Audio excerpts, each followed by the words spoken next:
Last time, the quiet town of Silver Creek was rocked by murder, exposing a secret pact and a mayor's dark truth. But the real story was just beginning. As Detective Miller digs deeper, he uncovers the chilling truth about the Silver Vein, a power far beyond wealth, subtly controlling the town for centuries. With a new formidable enemy emerging and an unexpected ally in a determined journalist, the fight for Silver Creek's soul intensifies. Welcome to episode 2. The Vein Runs Deep. The arrest of Mayor Robert Thompson sent shockwaves through Silver Creek. The man who had stood as a pillar of the community, a symbol of its enduring strength, was now revealed as a murderer, his hands stained with the blood of Eleanor Reed. The initial relief that a killer had been caught soon gave way to a chilling realization. Thompson's confession had merely scratched the surface of Silver Creek and its dark heart. The pact, the vein, the silver vein, the generations of silence. These were not just abstract concepts. They were the living, breathing entities, and their influence, it seemed, ran far deeper than anyone had dared to imagine. In the aftermath of the scandal, Silver Creek was a town in turmoil. The carefully constructed facade of peace and prosperity had crumbled, exposing a raw, festering wound. But for Detective Thomas Miller, the case, it was far from closed. He knew, with a certainty born of long experience, that Thompson was just one piece of a much larger and more sinister puzzle. Thompson was a symptom, not the disease. He was protecting something bigger than himself, bigger than his family. And that something, it was still out there, still pulling the strings. And that worried me. And so, the investigation continued, with a new unsettling urgency. Detective Miller found an unlikely ally in Sarah Jenkins, Ellie Reed's best friend, a woman now driven by a fierce desire for true justice, not just for Ellie, but for the town that she loved. Honestly, I thought when they arrested Thompson, it would all be over. That Ellie could finally rest, but... And I started thinking about what she said, what she was researching, this pact, this silver vein. I felt like the town itself was holding its breath. Like there was a lot more to uncover. I was just so uncertain about it. Well, the whispers of the pack, once dismissed as a mere folklore, now echoed with a chilling reality. At the heart of the reality lay the enigmatic Mr. Abernathy, the town's historian, whose ramblings and anecdotes now held the key to unlocking the Silver Creek's most profound and dangerous secrets. They thought they could bury it with Thompson. But the roots go deep, deeper than anyone knows. The vein, it's not just rock and metal, you see. It's a lifeblood of this town. And they'll do anything to keep it flowing. So then, what was the true nature of the Silver Vein, and what lengths would the remaining members of the pack go to protect it? The answer would lead Detective Miller, Sarah, and a new unexpected player into a labyrinth of ancient power, chilling manipulation, and a conspiracy that threatened to consume Silver Creek whole.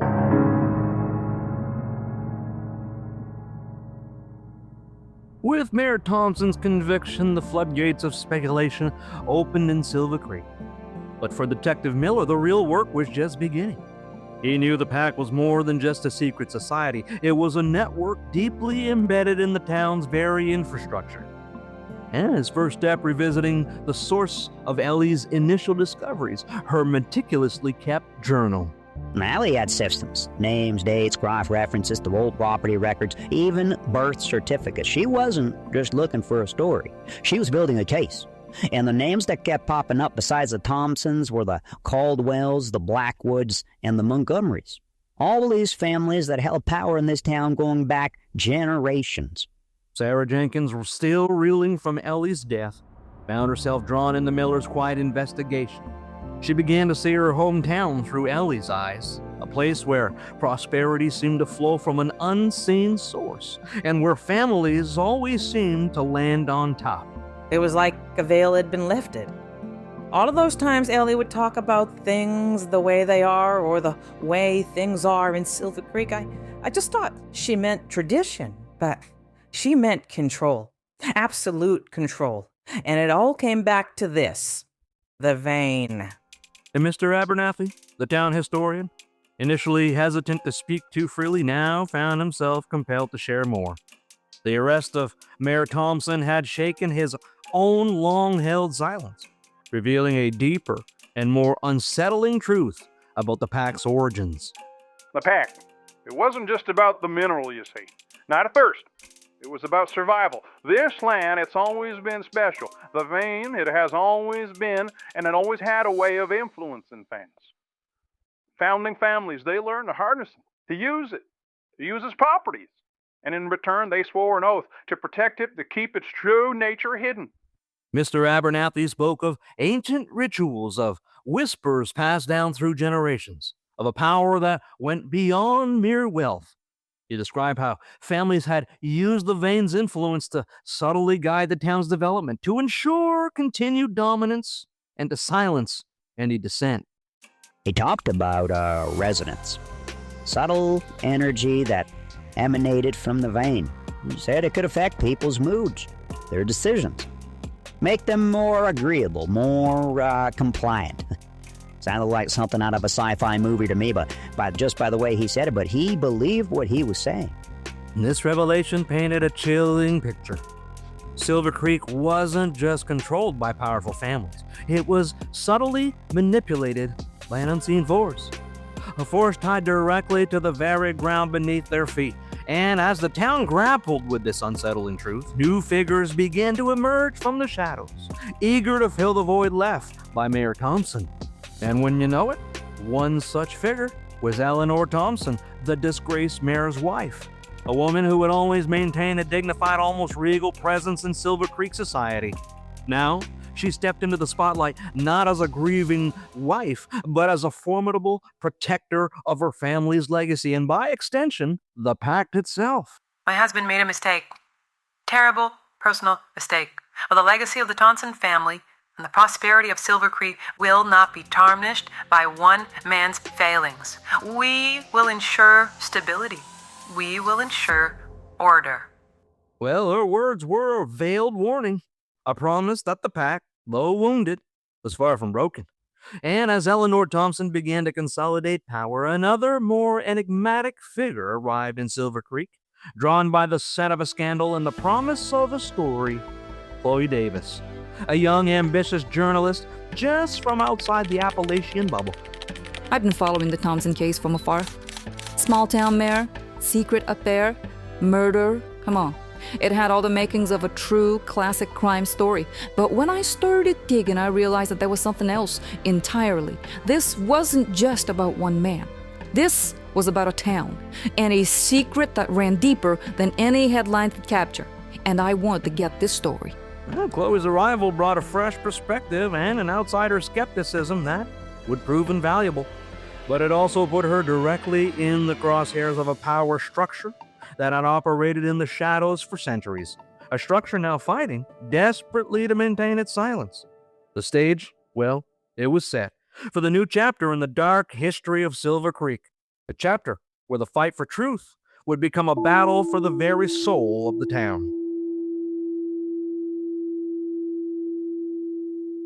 Ellie Reed's journal, a meticulous record of her research, had hinted at a pact far older and more complex than the simple agreement to hoard certain minerals and wealth. Detective Miller and Sarah Jenkins delved deeper into Ellie's notes, guided by Mr. Abernathy's increasingly lucid recollections. They began to uncover the true, astonishing nature of the silver vein. No, it was not merely a mineral deposit. It was a source of inexplicable, almost mystical energy. Her notes, they were wild. At first, I thought she was just getting carried away with some local legends. She wrote about harmonic frequencies and subtle influences. But then she started correlating it with historical events in Silver Creek. Periods of unusual prosperity, sudden shifts in public opinion, even unexplained illnesses or recoveries. I mean, this was wild. Ellie's research suggested that the silver vein emitted a unique low-frequency resonance, a vibration that, when amplified or directed, could influence the minds and the emotions of those who were exposed to it. Not mind control per se, but a powerful, pervasive suggestion. A whisper in the collective consciousness of Silver Creek. It sounds crazy, I know. But I think about it. I mean, think about all of this. How did these families maintain power for so long? How did they always seem to know what was coming? How did the town always fall in line, even when things didn't make sense? Ellie wrote like it was a constant, almost imperceptible hum, shaping everything.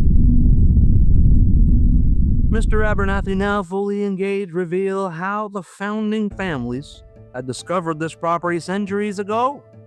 They had built their homes, their businesses, even the town hall in specific location, designed to harness and amplify the Vane's resonance.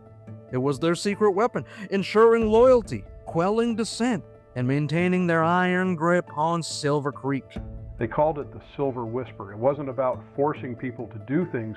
It was about making them want to do things, making them feel content, secure, even when they shouldn't be. It kept the peace, it kept the secrets, and it kept them in power. This chilling revelation transformed the entire case.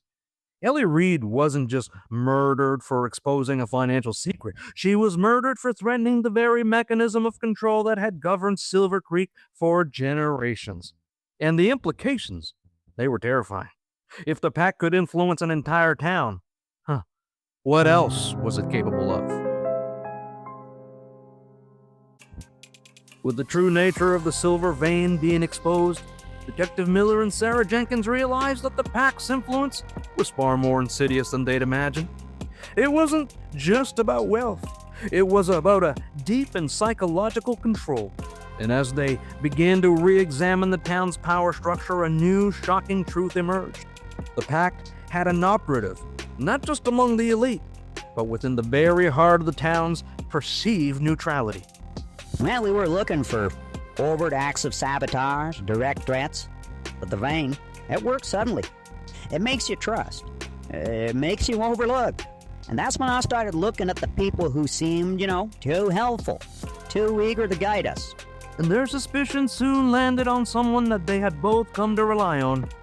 Chief of Police, David Henderson, a man who would always seem to be Detective Miller's loyal second-in-command, and a comforting presence for Sarah in the wake of Ellie's death. Chief Anderson? No. He was always there. He was always supportive. He helped me so much after Ellie. He couldn't be involved. He's one of the good guys. Well, perhaps. But Ellie's journal contained a cryptic entry, a series of dates and times that corresponded with unusual police activity, investigations that quietly derailed, evidence that mysteriously disappeared, and witnesses whose testimonies seemed to subtly shift. And these incidents, they occurred around the same time as the significant pact-related events. It was always one step ahead. You always seemed to know where we're going to find or what we wouldn't find. He'd subtly steer us away from certain leads, dismiss certain theories. I just thought he was being cautious. Now I see. It's calculated.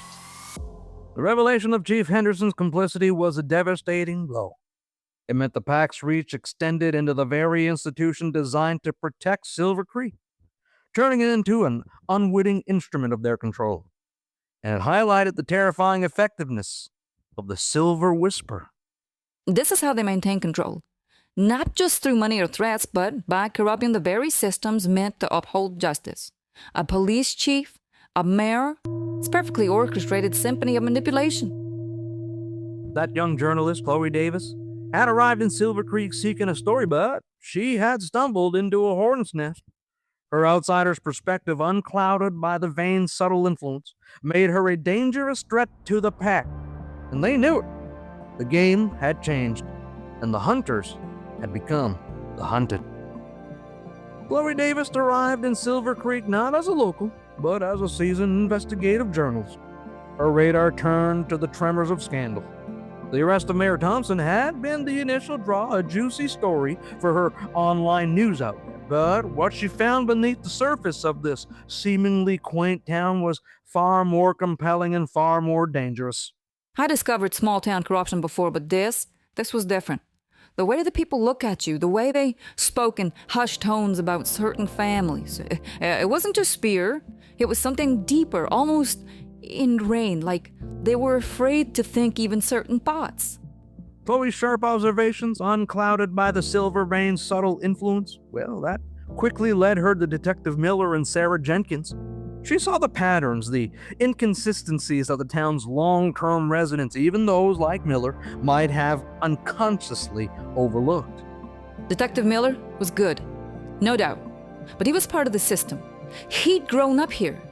I could see things he couldn't simply because I hadn't been exposed to the Silver Whisper for decades like he was. And Sarah, she was grieving, but she had a fire in her, and she wanted answers. As Chloe began to publish her findings detailing the pack's history, the true nature of the Silver Vein, and the shocking revelation of Chief Henderson's complicity of it all, the pressure from the remaining pack members intensified.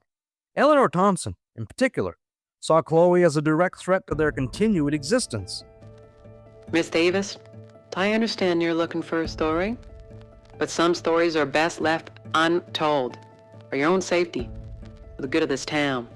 But Chloe, however, was undeterred. She had seen too much and learned too much. She knew the pack's power lay in its secrecy, and that the exposure of it was its greatest weakness. But the pack was not about to surrender its centuries-old control without a fight. Subtle threats escalated in overt intimidation. Her rental car, vandalized. Anonymous calls, filled with chilling warnings, plagued her phone. She was being watched. The pack's desperation, well, it grew with every article that Chloe published. They underestimated her resolve and the power of an outsider's gaze. But Chloe, Miller, and Sarah, they all knew that they needed to do more than just articles.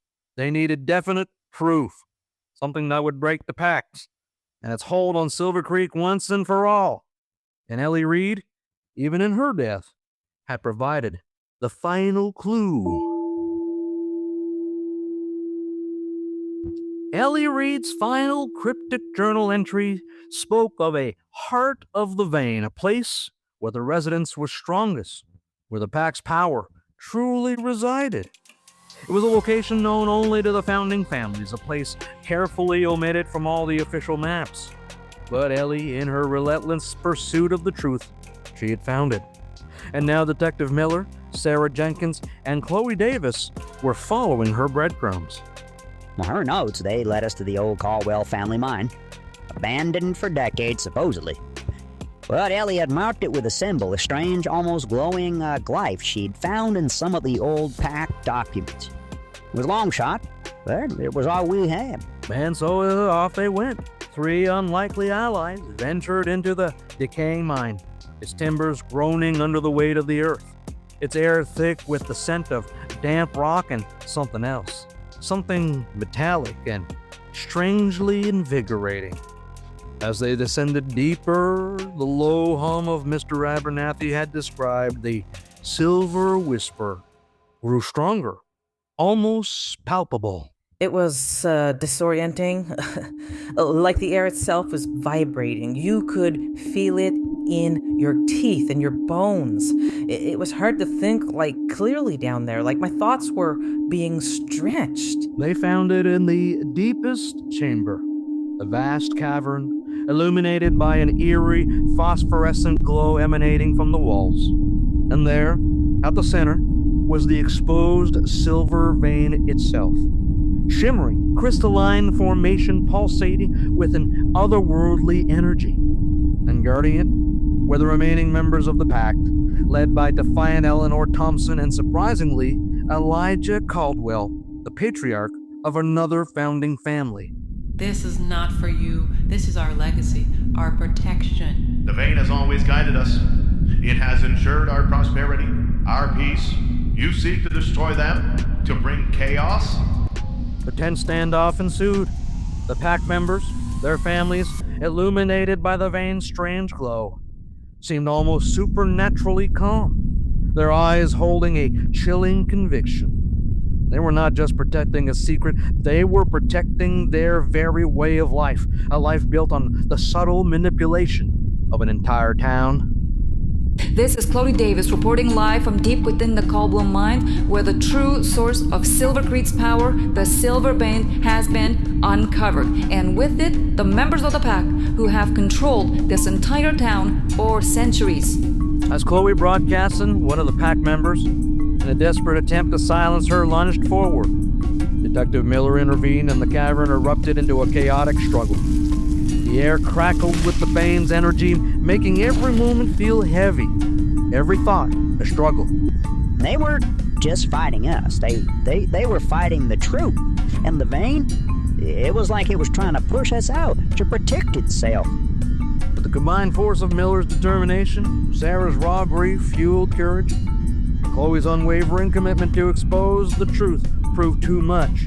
In the ensuing chaos, a section of the cavern wall, weakened by the struggle, perhaps the Vein's own volatile energy, collapsed, exposing a hidden passage.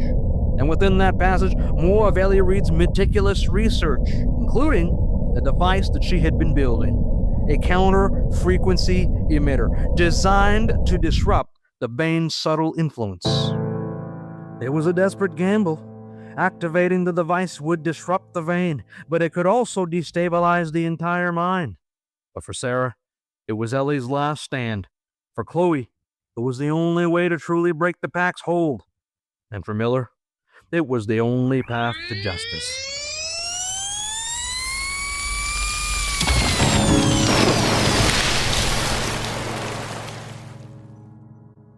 The activation of Ellie Reed's device, coupled with the structural collapse, sent a chaotic wave through the Silver Vein. The eerie, pervasive hum that had subtly influenced Silver Creek for centuries fractured. Its power diminished, but not entirely extinguished. In the aftermath, the remaining members of the pack, disoriented and stripped of their subtle control, were apprehended.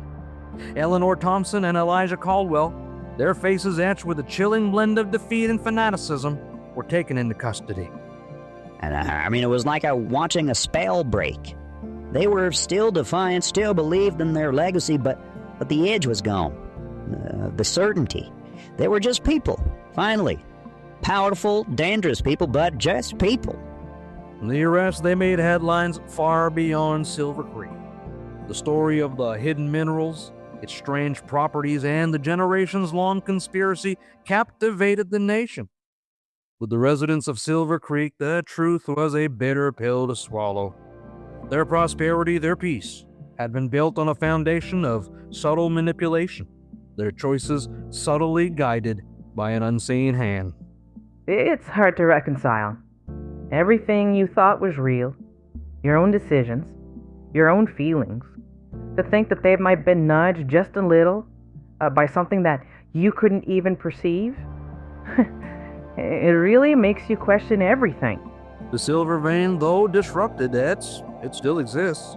Its resonance, while weakened, it occasionally flickers, a reminder of the power that once held Silver Creek in its thrall. The mine has been sealed, its secrets supposedly contained. Yeah, but the question remains, can a town truly be free when its very foundations are built upon such a profound and unsettling lie? We exposed them, we broke their immediate control. But the idea of the Vein, the potential of it, that's harder to kill. There's still families, still individuals who remember the old ways. They might seek to harness that power again. The legacy of the Silver Vein and the pack that protected it, well, it continues to cast a long shadow over Silver Creek.